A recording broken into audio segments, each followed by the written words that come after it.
भगवान वासुदेव श्री कृष्ण की जय। ओम नमो भगवते वासुदेवाय। ओम नमो भगवते वासुदेवाय। श्री कृष्ण गोविंद हरे मुरारी, हे नाथ नारायण वासुदेव। राधे कृष्ण राधे कृष्ण राधे कृष्ण राधे कृष्ण। द्वारकानाथ की जय, केशव की जय, माधव की जय, राधा रानी की जय। श्री सुखदेव जी राजा परीक्षित को भागवत कथा सुना रहे हैं, वही प्रसंग हम आपको सुना रहे हैं। आज का प्रसंग है कंस जो है देवकी की कन्या को कैसे मारता है, वही कन्या जो जग विदित। यह कथा बहुत ही रोचक है। बालक का जन्म सुनते ही कंस डर से इतना कांपने लगता है, कांप उठ के खड़ा हो जाता है, खड्ग हाथ में ले गिर पड़ता है और दौड़ता धुकुड़ धुकुड़ पुकुड़ करता छटपटा के जैसे लोग दौड़ते हैं, इस प्रकार दौड़ रहा है और बहन के पास जा पहुंचता है, जहां उसकी बहन अपनी बहन को कारागार में बंद किया है। जब उसके हाथ से लड़की छीन लेता है, जो देवकी के हाथ में जो कन्या थी, जो यशोदा के यहाँ से ले आए थे, वह कन्या को वह छीन लेता है।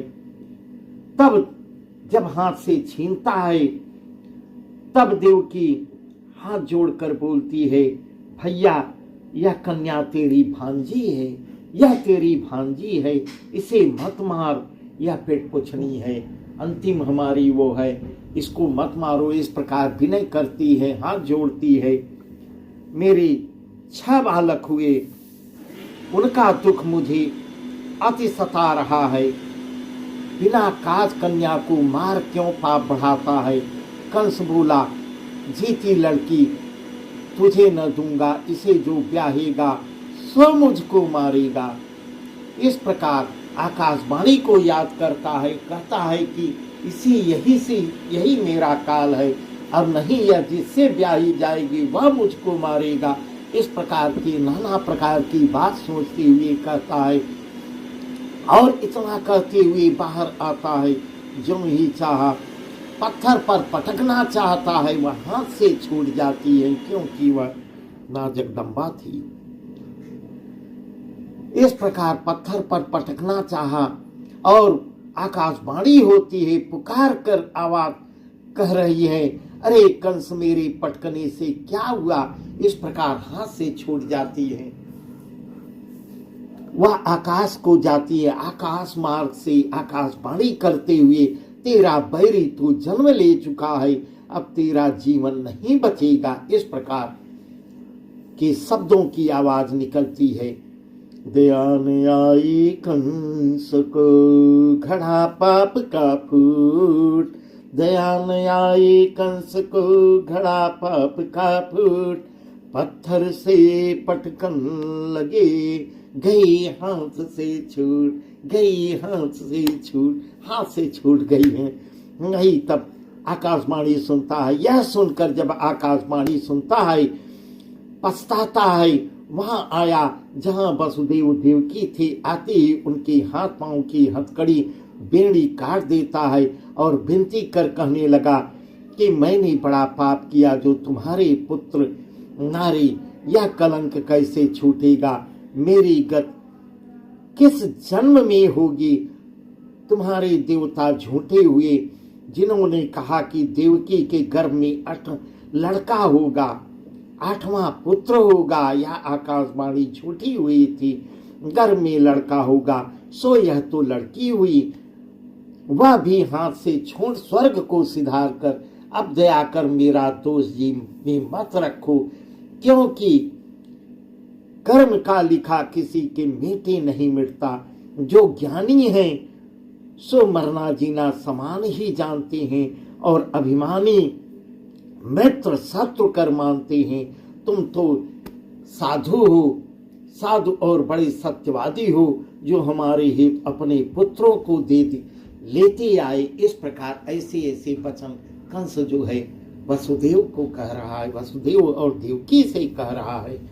ऐसे कंस बार बार हाथ जोड़कर जोड़ने लगता है। तब वसुदेव देवकी बोलते हैं, महाराज तुम सच कहते हो, इसमें तुम्हारा कोई दोष नहीं है, विधाता ने यही कर्म में लिखा था। ऐसा सुनकर जो ही सुनता, जो ही आकाशवाणी सुनता वही ऐसा करता।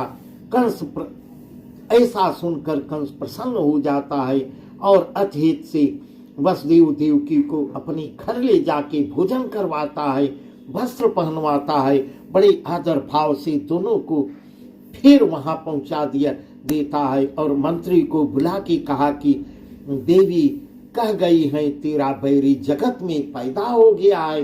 इस प्रकार जो हाथ से कन्या छूट गई है वह बोल के गई है कि तेरा बैरी तो पैदा हो गया है, उसको खोजा जाए।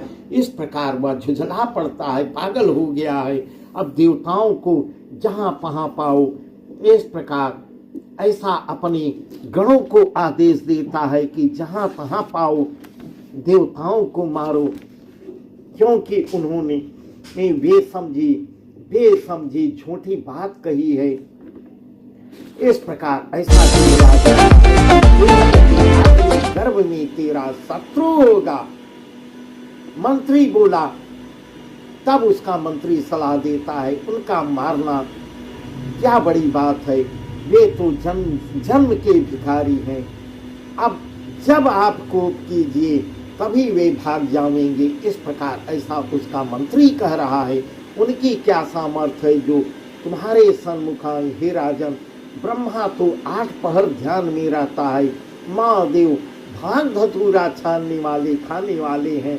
इंद्र का जोर कुछ तुम पर न बसाए रहा, केवल एक नारायण है जो छलिया है। नारायण सो संग्राम नहीं जाने। लक्ष्मी के साथ दिन रात बिहार में ऐसा उसका मंत्री कह रहा है। उसकी भी मति मारी जाती है। कह रहा है कि नारायण संग्राम करना नहीं जानते, लक्ष्मी के साथ हमेशा सोते रहते हैं। इतने पर कंस बोलता है, नारायण को कहाँ पावे और किस विधि से जीते। तब मंत्री कहता है, महाराज जो नारायण को जीतना चाहते हो तो जिनके घर में 8 पहर हैं उनका पास, और अब उन्हीं का विनाश करो। जिन ब्राह्मण, योगी, यति, तपस्वी, सन्यासी, बैरागी, इस प्रकार गिना देता है उनका मंत्री। आदि जितने हरि के भक्त हैं वहीं हर जगह नारायण का निवास होता है। उन सबको मारो, उनके लड़के से बूढ़े तक भी काट डालो, जीते जी कोई न बच नहीं पावे, ऐसा सलाह देता है। यह सुनकर कंस को भी अच्छा लगता है। अपने प्रधान सेनापति से कहता है, तुम सबको जाके मारो, आज्ञा है मेरी। आज्ञा पाकर मंत्री अनेक राक्षसों के साथ विदा होकर नगर के बाहर चक्कर लगाने लगते हैं। गांव बाहर निकल जाते हैं। गौ, ब्राह्मण, बालक और हरि भक्तों को मारने लगते हैं। इस प्रकार कंस का अत्याचार दिन दूना रात चौगुना बढ़ने लगता है। अब बस आज का प्रसंग यहीं तक। आगे का प्रसंग तो बहुत ही सुंदर है। कृष्ण का जन्म उत्सव मनाया जाएगा। वह आगे पूतना का वध भी करेंगे। अब कथाएं बहुत ही सुंदर हैं। पूतना का वध करते हैं, सट्टासुर का वध करते हैं, तृणावर्त का वध करते हैं। यही सब प्रसंग है जिसका वर्णन हम आपको कल सुनाएंगे। भगवान वासुदेव श्री कृष्ण की जय। ओम नमो भगवते वासुदेवाय। ओम नमो भगवते वासुदेव।